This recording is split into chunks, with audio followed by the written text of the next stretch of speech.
U.S. House passes historic bill to punish CCP's forced organ harvesting. Rich Chinese will not be able to immigrate to Europe with special visas. No public launch for Baidu's ChatGPT-like product. Former Chinese Vice Foreign Minister had article deleted. CCP don't like her words.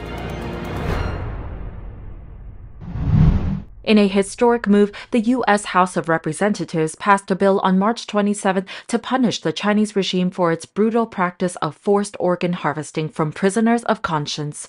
The bill, known as the Stopped Forced Organ Harvesting Act of 2023, aims to sanction anyone involved in the cruel act and requires the federal government to report on such activities in each foreign country. The bill passed by an overwhelming vote of 413 to 2, marking the first non-symbolic legislative measure in the U.S. to counter the atrocity. The bipartisan bill has 12 co-sponsors from both sides of the aisle.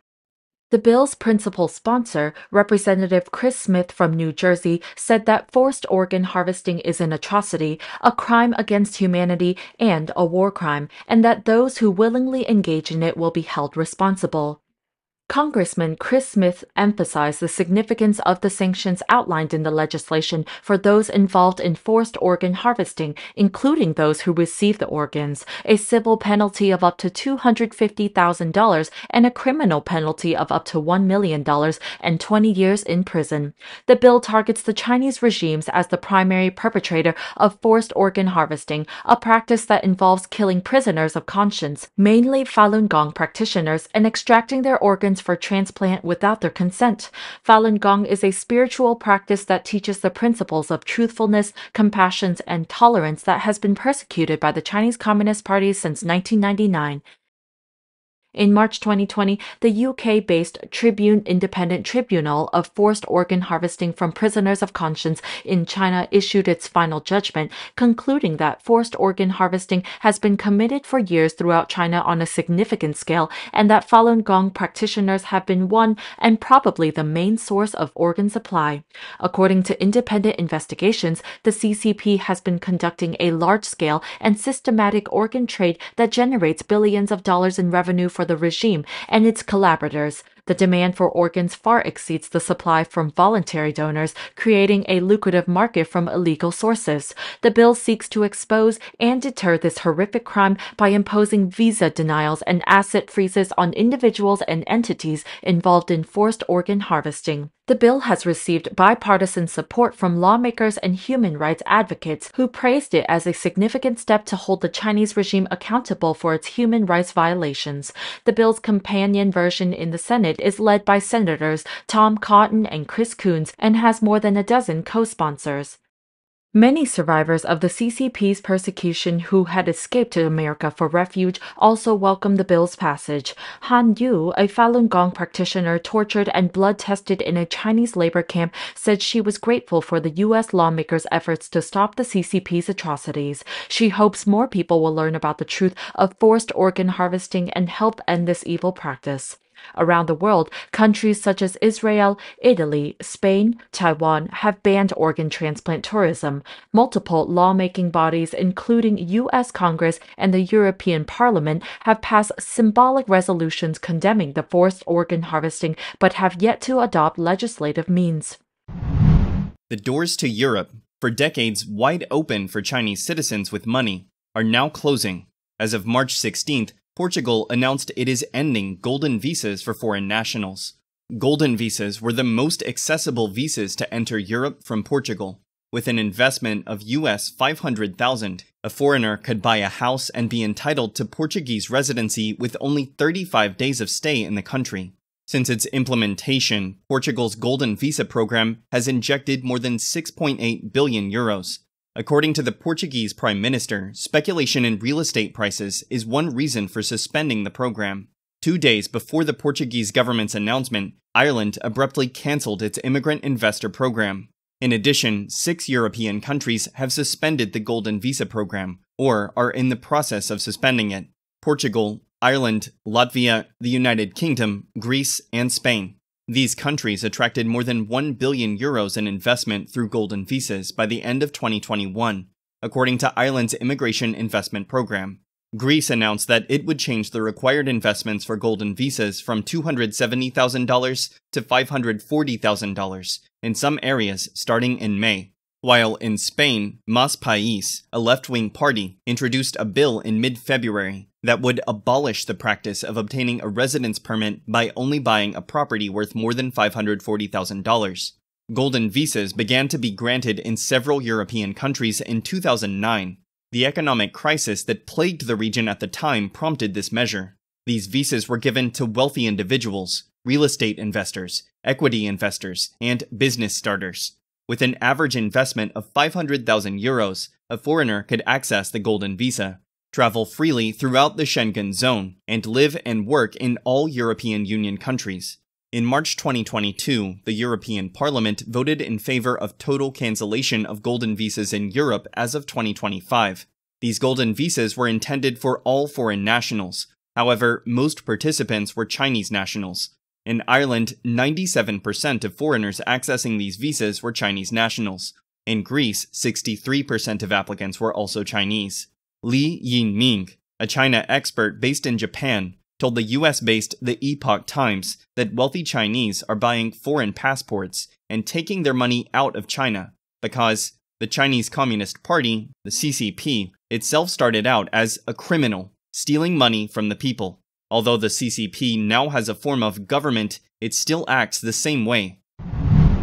Chinese search engine Baidu has rolled back the public webcast of its ChatGPT rival Ernie, scheduled for March 27th. Instead, the company changed to a private event, with the first group of companies trying out the industry-focused version of the tool. Central News Asia reported that Baidu adjusted to meet strong demand from eager companies. Baidu said about 120,000 firms have signed up to test the AI chatbot. The abrupt rollback, as Reuters reported, dragged Baidu's Hong Kong-listed shares down by 4.5% on March 27th. By showcasing Ernie through a pre-recorded video, Baidu had already stirred disappointment on March 16th. While ChatGPT has taken the world by storm, there have been worries that the Chinese chatbot would be subject to China's stringent censorship apparatus. Reuters, which was among the first companies to join the private meeting, said testing shows that the AI tool is proficient in Chinese, but makes factual mistakes and dodges political queries. It can generate travel plans and virtual live streamers promoting and selling products with customized scripts. Due to the high demand from Chinese corporations, Ernie will continue to find success in the domestic market. Ernie Bot is expected to be incorporated into Baidu's primary services, from its top search app to cloud and autonomous driving software. Bloomberg reported that partners, from car makers to news sites, also said they would use Baidu's tool. In recent years, China-US relations have continuously deteriorated. It was reported that Fu Ying, China's former vice foreign minister and former member of the Chinese Communist Party, CCP's standing committee, was banned for talking about China-US relations, arousing the outside world's attention. Kai Xia, a former professor at the CCP Central Party School, revealed on Twitter that, on March 26th, an article by Fu Ying, China's former vice foreign minister and now director of Tsinghua University's Center for International Security and Strategy, was deleted for talking about China-US relations. In the article, Fu Ying urged the Chinese people to think clearly. If Beijing and Washington parted or each went their separate ways, would any country choose to side with China? What exactly do we want? What should we do? Fu Ying recently said that there have been rumors in China that the U.S. is weakening. Whether the U.S. declines or not is their own problem. China cannot decide the decline of the U.S. They also won't really weaken just because every day you say this country is weakening. China has its own business and problems. Don't always focus on slandering the U.S. No need to trample each other. China and the U.S. need to solve their own problems and work together to help the world. This is a great country's style. At the end of the article, Fu Ying also said, "I hope China and the U.S. can get back together." The article stated, "The author is not a fan of beauty, and none of my 18 generations of ancestors have immigrated to the U.S. There is no love or hate for the U.S. I just feel now it's time to stop after so many years of criticizing each other. Wouldn't it be better if we spent more time and energy dealing with the vital interests of everyday life?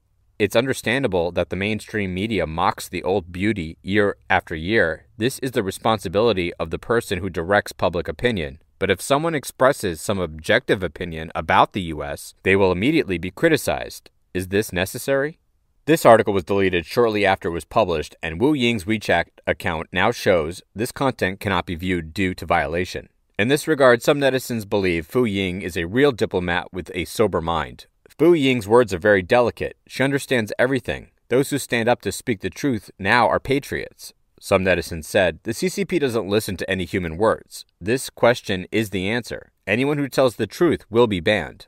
When looking up previous articles, it was found that in July 2020, Chinese media reported an article titled Fu Ying's Latest Judgment on China-US Relations. In it, she mentioned the CCP is facing 3 major problems in the 21st century: how to predict international trends, how to continue developing ourselves, and how to cooperate with the international community.